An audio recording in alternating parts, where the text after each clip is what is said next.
சமீபத்தில் அரியலூர் மாவட்டத்திலே அந்த அனிதா என்கின்ற மாணவி அவர் நீட்டை பயன்படுத்தி ஏழையுடைய மாணவர்களை பயன்படுத்திக் கொண்டு போட்டிகளாக என்று சொல்லக்கூடிய பயிற்சி வகுப்புகளில் லட்சக்கணக்கிலே பணத்தை கட்டி அவர்கள் தேர்ச்சி பெற்று இடம் கிடைத்திருக்கிறது.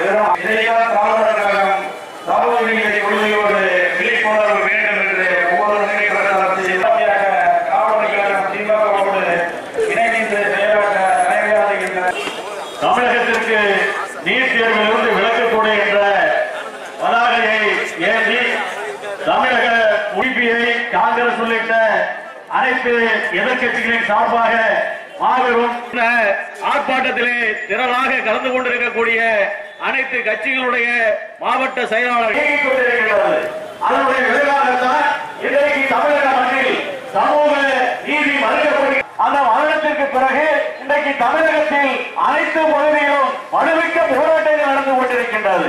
குறிப்பாக மண்டி கிடக்கக்கூடிய சூழ்நிலையிலே தமிழக மக்கள் எதிர்கட்சிகள் குறிப்பாக எங்களுடைய இந்த எதிர்கட்சிகளுடைய கோஷத்தை முன்னெடுக்கின்ற வகை கணக்கான தொண்டர்கள் கலந்து கொள்கிற ஆர்ப்பாட்டமாக நடந்து கொண்டிருக்கிறது. இந்த கேள்விக்கு விடையளித்தால் திராவிட முன்னேற்ற கழகம்